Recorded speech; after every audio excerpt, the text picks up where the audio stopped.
Principles for Success, an ultra mini-series adventure in 30 minutes and in 8 episodes. Episode 1, The Call to Adventure. Before we begin, let me just establish the fact that I don't know much relative to what I need to know. Whatever success I've had in life has more to do with my knowing how to deal with my not knowing than anything I know. That I should be telling other people what to do sounds kind of presumptuous to me, but I'm going to do it because I believe that the principles that have made me successful could help others achieve their own goals. I'm now at a stage in my own life in which it is much more important to me to pass along what I've learned about how to be successful than to seek more success for myself. What you choose to do with these principles is up to you. You have to be an independent thinker because only you can develop your own principles based on your own values. This brings me to my first and most fundamental principle, which is that you need to think for yourself about what is true. So let's get started. Early on, I discovered I needed principles. Principles are smart ways for handling things that happen over and over again in similar situations. There are principles for everything, from skiing to parenting to cooking, and so on. I'm going to share some of my most important overarching life principles that influence how we approach everything that we do. I didn't start out with principles. I acquired them over a lifetime of experiences, mostly from making mistakes and reflecting on them. My life principles are simple, but they're not complete. I still struggle to make the best decisions, and I still make mistakes and learn new principles all the time. This is the reality. At the beginning, I needed to escape the conventions that surrounded me, which meant that I needed to think for myself. Unless you want to have a life that is directed by others, you need to decide for yourself what to do, and you need to have the courage to do it. But I didn't know that at first. I only learned that from going on my adventure. Looking back on my own journey, I now see that time is like a river that carries us forward into encounters with reality that require us to make decisions. We can't stop our movement down this river, and we can't avoid the encounters. We can only approach them in the best possible way. In your lifetime, you will face millions of decisions. The quality of your decisions will determine the quality of your life. Over the course of my lifetime, the most valuable things I've learned were the results of mistakes I reflected on to help form principles so I wouldn't make the same mistakes again. These principles took me from being a very ordinary middle-class kid from Long Island to becoming very successful as judged by conventional measures. They also gave me the meaningful work and meaningful relationships that I value even more than these conventional successes. People often ask me how I did it. I can assure you it wasn't because of my uniqueness as a person. It was the result of a unique approach to life I believe almost anybody can adopt. It starts with embracing reality and dealing with it. The path you take in life is your most important decision. In my case, I wanted my life to be great, and I feared boredom and mediocrity more than I feared failure. Since I didn't start out with money, and I didn't need much more than a bed to sleep in and food to eat, I could skew my decisions to pursue my adventures. So ever since I was a kid, I ran after the things I wanted, crashed, got up and ran again, and crashed again, and each time I crashed, I learned something, got better, and crashed less. By doing that over and over again, I learned to love this process, even the crashing part of it. Through it, I encountered reality, and I learned how to deal with it, which inspired another one of my most fundamental principles, which is that truth is the essential foundation for producing good outcomes. By truth, I don't mean anything more than the way the world works. I believe that we were given the laws of reality by nature. Humans didn't create them, but we can use them to foster our own evolution and achieve our goals. Realizing that made me a hyper-realist. By which I mean I became someone who has discovered the great rewards of deeply understanding, accepting, and working with reality as it is and not as I wish it would be. When I say I'm a hyper-realist, people sometimes think I'm saying that dreams can't come true. That's absolutely not true. Without pursuing dreams, life is mundane. What I mean is that, to me, hyperrealism is the best way to choose one's dreams and then achieve them. Having big dreams, plus embracing reality, plus having lots of determination, will bring you a successful life. I believe this formula is true for everyone. But what does a successful life look like? We each have to decide for ourselves what success is. I don't care whether you want to be a master of the universe or to live under a palm tree or anything else. I really don't. Each of us chooses goals based on our values and decides on the best path to achieve them. But we all need approaches to making decisions that work well, especially when facing problems, mistakes, and weaknesses that stand in our way. To succeed, we must embrace all our realities, especially the harsh realities that we wish weren't true. At first, looking at these harsh realities caused me a lot of pain, but I learned that this pain was just psychological and that my seeing things differently made all the difference. I came to view problems like puzzles that would reward me if I could solve them. They would help me deal with the problem at hand, and they would give me principles for dealing with similar problems in the future. I learned to treat pain as a cue that a great learning opportunity is at hand, which led me to realize that pain plus reflection equals progress. Meditation has been invaluable in helping me see things that way. I found that when I calmed myself down and embraced my realities and dealt with them, the rewards brought me pleasure and the pain faded. Each of us has the unique capability to think logically, to reflect on ourselves and our circumstances, and to direct our own personal evolution. Doing this well is just a matter of following a simple 5-step process. We've discussed how important it is to reflect carefully after experiencing pain. When I did this, I was usually able to discover principles that would prevent me from repeating the same mistakes in the future. And I could see that being successful simply consisted of 5 steps.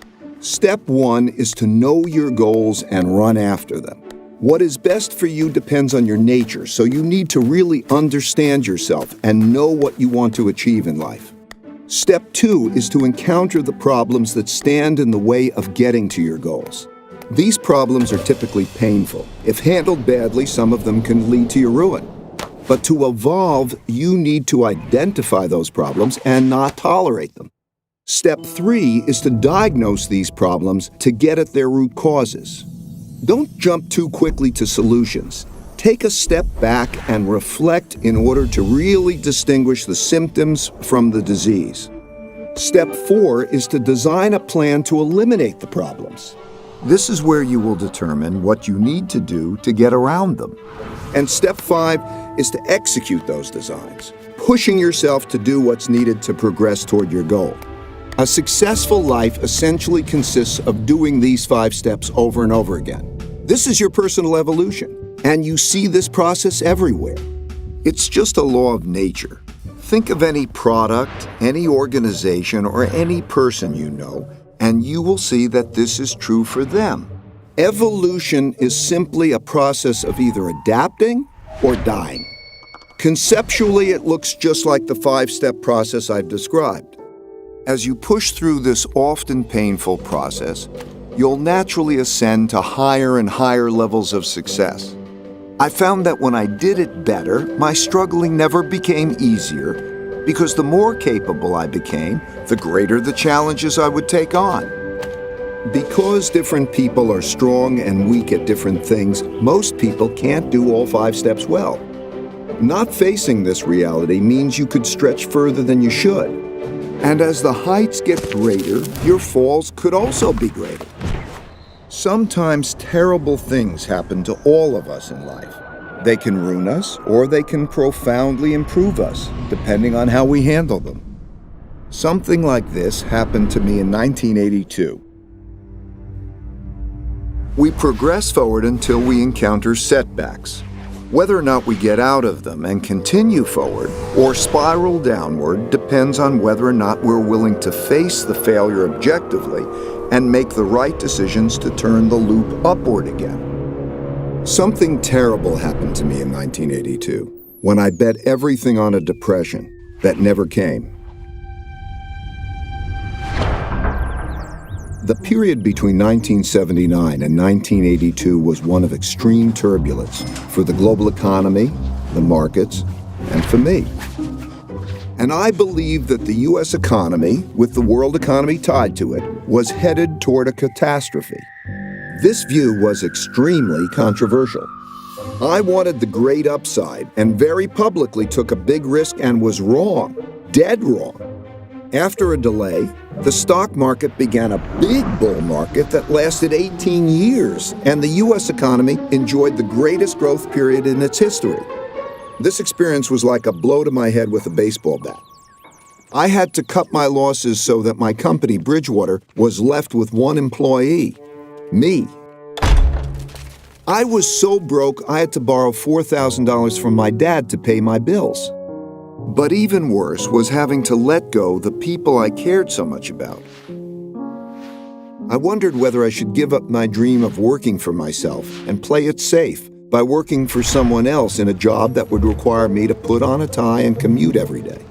Though I knew that for me, taking less risk would mean having a less great life. Being so wrong, and especially being so publicly wrong, was painfully humbling. I am still shocked and embarrassed by how arrogant I was in being totally confident in a totally incorrect view. Though I'd been right much more than I'd been wrong, I had let one bad bet erase all my good ones. I thought very hard about the relationship between risk and reward and how to manage them.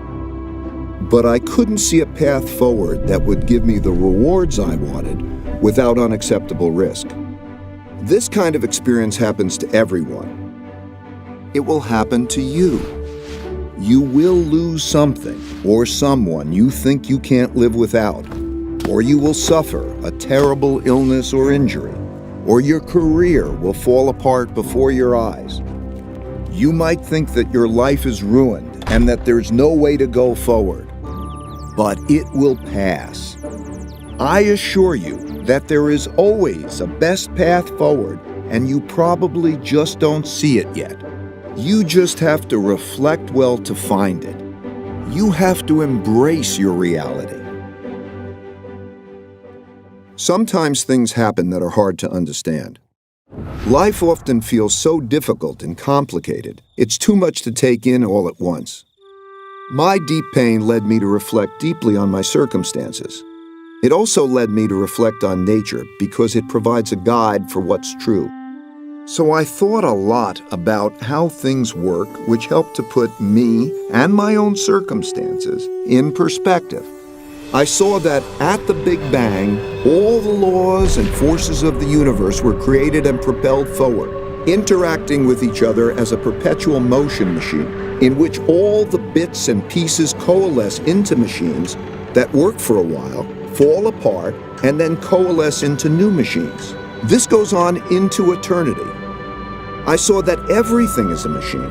The structure and evolution of galaxies, the formation of our own solar system, the makeup of Earth's geography and ecosystems, our economies and markets, and each of us. We individually are machines made up of different machines. Our circulatory system, our nervous system, that produce our thoughts, our dreams, our emotions, and all the other aspects of our distinct characters. All of these different machines evolve together through time to produce the realities we encounter every day. And I realized that I was just one tiny bit in 1 nanosecond deciding what I should do. While that perspective might sound very philosophical, I found that it was very practical because it showed me how I could deal with my own realities in a better way. For example, I observed that most everything happens over and over again in slightly different ways. Some in obvious short-term cycles that are easy to recognize, so we know how to deal with them, like the 24-hour day. Some so infrequently that they haven't occurred in our lifetimes, and we're shocked when they do, like the once-in-a-100-year storm. And some we know exist, but are encountering for the first time, like the birth of our first child. Most people mistakenly treat these situations as being unique and deal with them without having proper perspective or principles to help them get through them. I found that if instead of dealing with these events as one-offs, I could see each as just another one of those and approach them in the same way a biologist might approach an animal, first identifying its species, then drawing on principles for dealing with it appropriately. Because I could see these events transpire in pretty much the same ways over and over, I could more clearly see the cause-effect relationships that governed their behaviors, which allowed me to develop better principles that I could express in both words and algorithms. I learned that while most everyone expects the future to be a slightly modified version of the present, it is typically very different. That's because people are biased by recent history and overlook events that haven't happened in a long time, perhaps not even in their lifetime, but they will happen again. With that perspective, I realized that what I missed when I mistakenly called for a Great Depression was hidden in the patterns of history, and I could use my newfound knowledge of these patterns to make better decisions in the future. And when I thought about my challenge, balancing risk and reward, I realized that risk and reward naturally go together. I could see that to get the most out of life, one has to take more risk, and that knowing how to appropriately balance risk and reward is essential to having the best life possible. Imagine you are faced with the choice of having a safe, boring life if you stay where you are, or having a fabulous one if you take the risk of successfully crossing a dangerous jungle. That is essentially the choice we all face.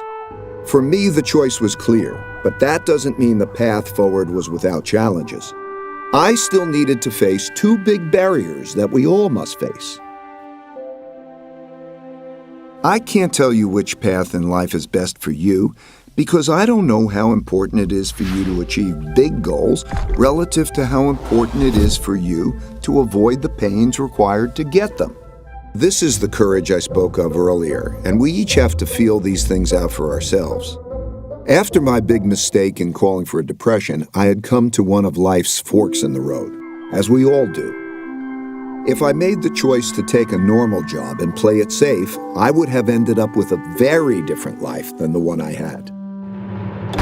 But as long as I could pay the rent, put food on the table, and educate my kids, the only choice for me was to risk crossing the jungle in pursuit of the best life possible. My big mistake in betting on a depression gave me a healthy fear of being wrong. In other words, it gave me deep humility, which was exactly what I needed. At the same time, it didn't stop me from aggressively going after the things I wanted. To succeed, I needed to see more than I alone could see. But standing in my way of doing that were the two biggest barriers everyone faces: our ego and blind spot barriers. These barriers exist because of how our brains work. First, let's explore the ego barrier. When I refer to your ego barrier, I'm talking about the parts of your brain that prevent you from acknowledging your weaknesses objectively so that you can figure out how to deal with them. Your deepest-seated needs and fears reside in areas of your brain that control your emotions and are not accessible to your higher-level conscious awareness. And because our need to be right can be more important than our need to find out what's true, we like to believe our own opinions without properly stress testing them. We especially don't like to look at our mistakes and weaknesses. We are instinctively prone to react to explorations of them as though they're attacks. We get angry, even though it would be more logical for us to be open to feedback from others. This leads to our making inferior decisions, learning less, and falling short of our potentials. The second is the blind spot barrier. Everyone has blind spots. The blind spot barrier is when a person believes he or she can see everything. But it's a simple fact that no one alone can see a complete picture of reality. Naturally, people can't appreciate what they can't see. Just as we all have different ranges for singing, hearing pitch, and seeing colors, we have different ranges for seeing and understanding things. For example, while some people are better at seeing the big picture, others excel at seeing details. Some are linear thinkers, and others are more lateral. While some are creative but not reliable, others are reliable but not creative, and so on. Because of how our brains are wired differently, everyone perceives the world around them differently. By doing what comes naturally to us, we fail to account for our weaknesses, and we crash. Either we keep doing that or we change. Aristotle defined tragedy as a terrible outcome arising from a person's fatal flaw. A flaw that, had it been fixed, would have instead led to a wonderful outcome. In my opinion, these two barriers are the main impediments that get in the way of good decision-making. Taking risks and occasionally being ruined wasn't acceptable, and neither was not taking risks and not having exceptional results. I needed an approach that would give me the exceptional upside without also giving me the exceptional downside. When I discovered it, it turned out to be my holy grail. To get it, I needed to replace the joy of being proven right with the joy of learning what's true. This need prompted me to seek out the most thoughtful people I could find who disagreed with me. I didn't care about their conclusions, I just wanted to see things through their eyes, and to have them see things through my eyes, so that together we could hash things out to discover what's true. In other words, what I wanted most from them was thoughtful disagreement. Going from seeing things through just my eyes to seeing things through the eyes of these thoughtful people was like going from seeing things in black and white to seeing them in color. The world lit up. That's when I realized that the best way to go through the jungle of life is with insightful people who see things differently from me. Think about the 5-step process I described earlier. As I said, because we are wired so differently, not everyone can do all the 5 steps well. But you don't have to do them all alone. You can get help from others who are good at what you're not, who are wired to perceive things you can't. All you need to do is let go of your attachment to having the right answers yourself and use your fear of being wrong to become open-minded to these other views. In this way, you could point out the risks and opportunities that you would individually miss. I found that taking this radically open-minded approach and believability weighting people's thinking significantly increased my probabilities of making the best decisions possible. This enabled me to ascend to greater heights and greater challenges. In the past, I would have always wanted to do what I myself thought was best. But now I sought out the strongest independent thinkers I could find. I still do. There is nothing better to be on a shared mission with extraordinary people who can be radically truthful and radically transparent with each other. This approach led me to create a company with a unique idea meritocracy, operating in a unique way that produced unique successes. In an idea meritocracy, you get the best of everybody. Everyone thinks independently. Then we work through our disagreements to get at what's best. However, not every opinion is equally valuable, and we had to learn to distinguish between good ideas and bad ones to get the best decisions. In other words, we needed to believability weight people's thinking. But that's another story I will explain in my work principles. Right now, there are many wonderful opportunities and dangerous risks surrounding you that you don't see. If you saw them, free of the distortions produced by your ego or your blind spots, you would be able to deal with them more effectively. If you could acquire this ability, and with practice you can, you will radically improve your life. So far, I described how I learned to confront my own realities, my problems, my mistakes and weaknesses, and how I surrounded myself with others who could do things better than I could. This was the most effective way I discovered for making great decisions. This is not the normal way of being, but through this approach, I became very successful. And being successful enabled me to meet extraordinarily successful people and see how they think. I've discovered that their journeys were similar to mine. You might not know it, but they all struggle, and they all have weaknesses, that they all get around by working with people who see risks and opportunities that they would miss. Over time, I learned that by nature, most people's greatest strengths are also connected to their most significant weaknesses. And striving hard for big things is bound to lead you to painful falls. It's just part of the process. Such setbacks will test you. They sort people. Some think hard about what caused their setbacks, learn lessons, and continue progressing toward their goals, while others decide that this game is not for them and get off the field. I've come to realize that success is not a matter of attaining one's goals. I found that when I reached each new higher level of success, I rarely remained satisfied. The things we are striving for are just the bait. Struggling to get them forces us to evolve, and it is this struggle toward personal evolution with others that is the reward. I no longer wanted to get across the jungle, but instead wanted to find greater and greater challenges to go after. Surrounded by great people, working together on a shared journey. Eventually, the success of the mission and the well-being of the people alongside me became more important than my own success. I also started to see beyond myself and wanted others to be successful when I'm no longer here. I realize that if I fail to do that, I will be a failure. I struggle with this now. We all struggle with different things at different times, until we either choose to give up or until we die and become part of the larger evolutionary story. This is how all machines work and are recycled through time. When a machine breaks down, its parts go back into the system to become parts of new machines that also evolve through time. Sometimes this makes us sad because we become very attached to our machines.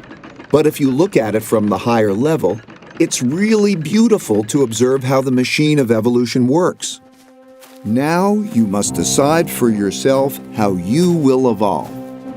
Forget about where these principles came from. Just assess whether or not they are useful to you and evolve them to suit your own needs. As with all of life's decisions, what you do with them is ultimately up to you. My only hope for you is that you have the courage to struggle and evolve well to make your life as great as it can be. Thank you and goodbye.